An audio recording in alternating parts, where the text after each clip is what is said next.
Uses of simple present tense. The simple present is one of 4 present tense in English. The simple present can be used to refer to actions which occur at regular intervals.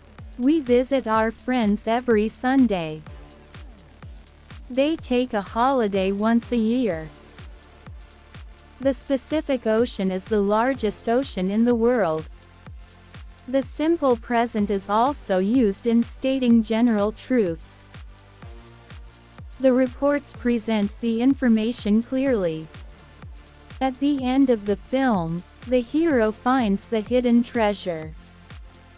In addition, the simple present is used when referring to printed material, and when describing even when portrayed in a book, film or other work of art.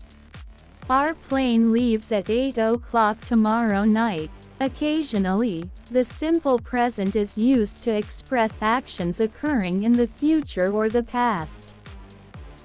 In this sentence, the simple present is used to refer to something which will happen in the future. Thanks for watching. Subscribe. Knowledge Know It.